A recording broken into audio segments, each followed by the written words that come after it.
Olá, mais uma vez estamos aqui, dando as boas-vindas a vocês no nosso canal e para darmos continuidade às nossas aulas de biologia comigo, professora Juliene, e hoje nós estamos junto com a turma do 7º ano para dar continuidade ao nosso assunto do 2º bimestre.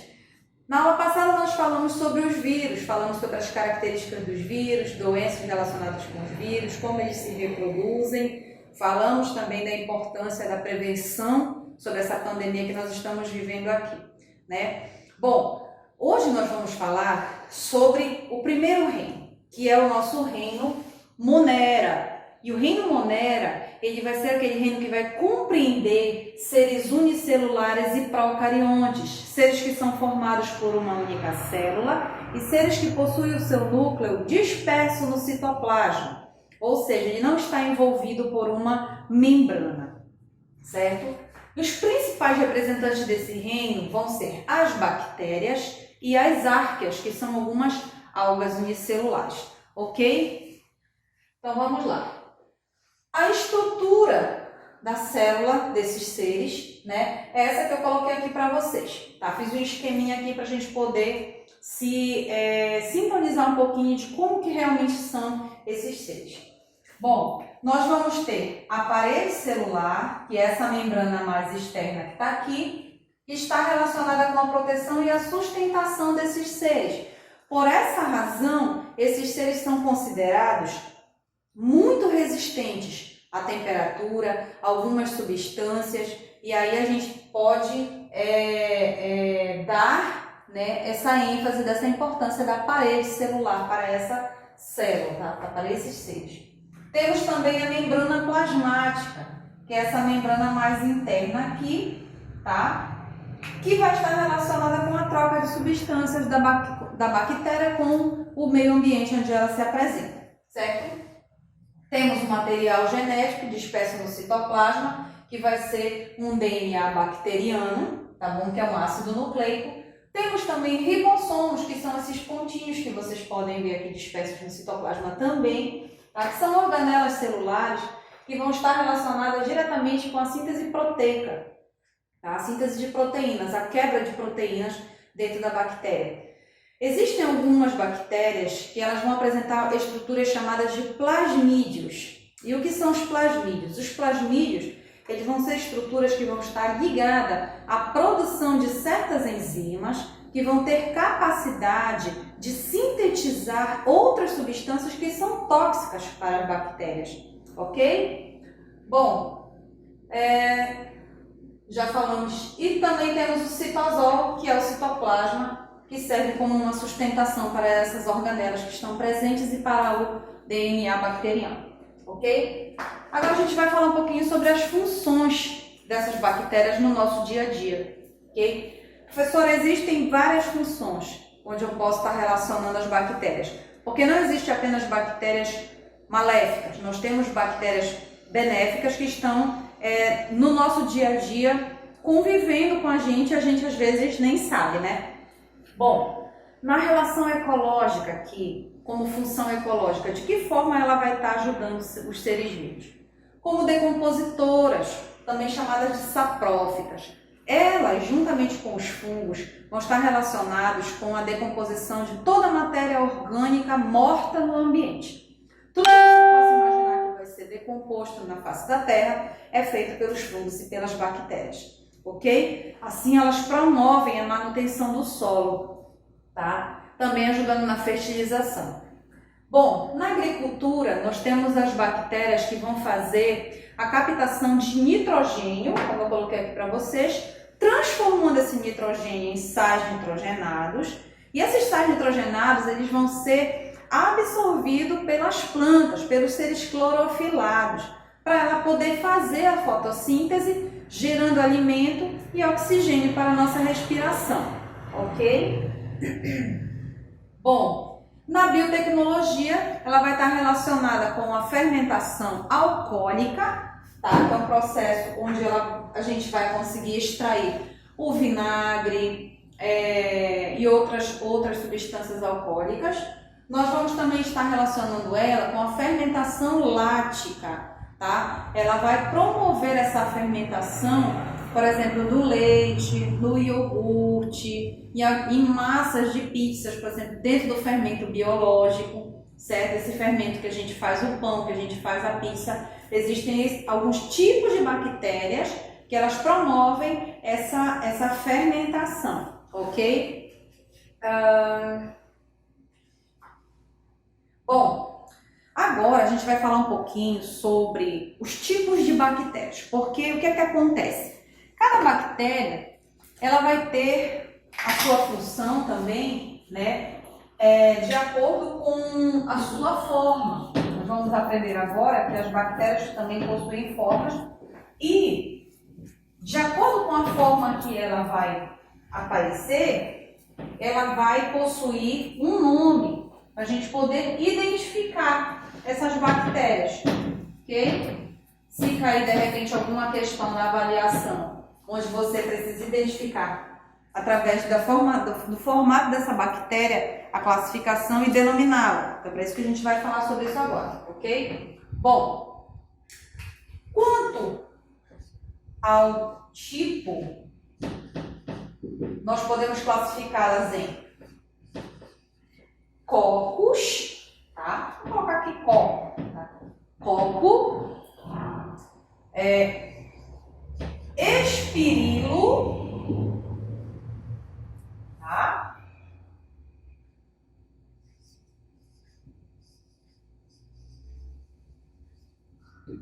Vibrião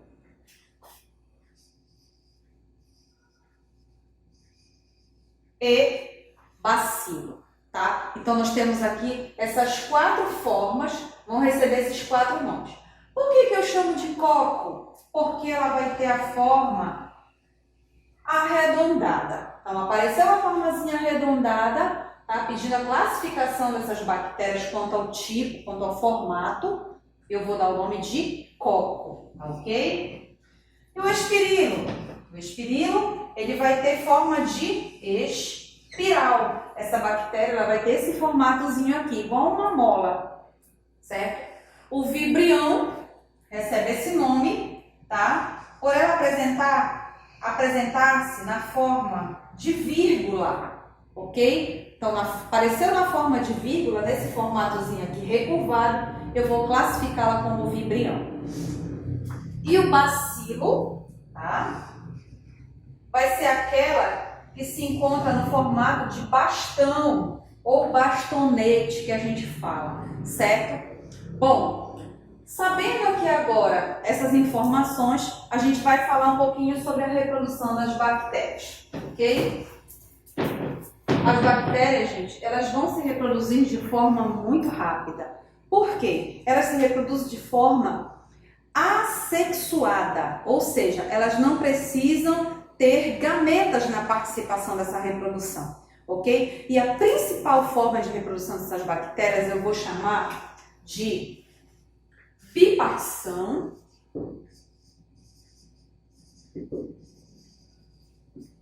ou cisciparidade, tá? De que forma vai acontecer isso? Uma bactéria, ok? Como nós já vimos aqui, ela vai se dividir ao meio, formando outras 2 bactérias idênticas a essa. Essa vai formar mais 2 e assim sucessivamente. Então, é por esse motivo que elas têm uma reprodução muito rápida no organismo, no ambiente onde quer que elas estejam se encontrando, tá? Bom, nós já falamos dos benefícios, já falamos da estruturação, já falamos sobre as características, mas também nós não podemos deixar de falar que as bactérias, elas causam também doenças. E lá no material de vocês vão encontrar várias doenças causadas por bactérias, onde vai estar mostrando para vocês a forma de transmissão, né, de contaminação, vai estar mostrando a prevenção, como você deve se prevenir para essas doenças, tá bom? Para que elas não ocorram. A importância dos soros, a importância da vacinação, que eu já falei na aula, que eu falei de vírus, na aula passada, tá? E também fala sobre os sinais e sintomas dessas doenças. Eu vou citar algumas para vocês aqui rapidinho. Entre elas nós temos a meningite meningocócica, temos a tuberculose, temos sífilis, gonorreia, tá? Que são doenças causadas por bactérias, ok? A gente não vai se adentrar muito a falar sobre elas, porque tem lá no nosso material, a gente pode estar lendo e estar assimilando e estar tirando as dúvidas depois lá no PV da professora, ok? Lembra que eu falei para vocês que os principais representantes eram as bactérias e as árqueas? Faltou falar das árqueas, né? Que são as cianobactérias, são algumas algas. Bom, as cianobactérias, elas foram classificadas como algas pertencentes à divisão da classe cianofíceas, tá? Elas também são conhecidas como algas azuis. O sistema de classificação mais recente coloca essas cianobactérias pertencentes ao reino Monera, ok? Pela questão delas terem um formato, uma estrutura muito parecida com a das bactérias, certo? Então, essas cianobactérias, elas são encontradas em água doce, em água salgada e também em ambientes sólidos úmidos, tá bom? Em solos úmidos, perdão. E também recobrindo superfícies rochosas, tá? Como troncos de árvores. Geralmente exibindo vida livre, elas não precisam estar em colônia, tá bom? Para poder sobreviver. As cianobactérias, elas são autótrofas, são fotossintetizantes e algumas espécies são capazes de fixar o gás nitrogênio da atmosfera, ok? Bom, agora a gente vai falar um pouquinho sobre as árqueas, tá? As árqueas, elas são seres unicelulares procariontes também, tá? São conhecidas como arqueobactérias, certo? E elas recebem essa classificação, tá? São grupos de micro-organismos considerados anaeróbicos, autótrofos e também heterótrofos ou aeróbicos, certo? Bom, por viverem em condições ambientais consideradas extremas, normalmente inóspitas a outros grupos de seres vivos, muitas espécies de árqueas são chamadas de extremófilas. Elas foram encontradas se desenvolvendo, por exemplo, em ambientes com elevado teor de salinidade ou em fontes termais ácidas, tá? Com nível de acidez muito alto. E também com temperatura elevada entre 60 e 80 graus Celsius, tá? Algumas espécies apresentam temperatura acima do superior a 100 graus Celsius, tá? Mas lembra que eu falei para vocês que as bactérias possuem parede celular que confere a proteção e sustentação? Está relacionado com isso aí, tá bom? Várias espécies de árqueas podem ser encontradas também em condições ambientais consideradas normais para a vida, certo? Então, bactérias e árqueas são seres unicelulares procariontes, mas apresentam importâncias diferentes entre si. Análises recentes na sequência de DNA e RNA em árqueas e bactérias têm mostrado que esses dois grupos apresentam notáveis diferenças genéticas, a ponto de se considerar que as árqueas são evolutivamente mais próximas de nós, seres eucariontes, do que das próprias bactérias, ok? Então, gente, a nossa aula hoje vai ficar por aqui, ok? A gente dá o encerramento dela. Lembrando para vocês, alunos, tá? Façam a leitura do material que vocês têm em casa para a gente poder ter uma sintonia melhor. Qualquer dúvida, vocês sabem que podem estar procurando a professora nas redes sociais, no PV, ok? Deixo aqui meu agradecimento a todos, curtam a nossa aula aí, beijão e até o próximo dia, até a nossa próxima aula que vai ser sobre reino protista. Tchau, tchau!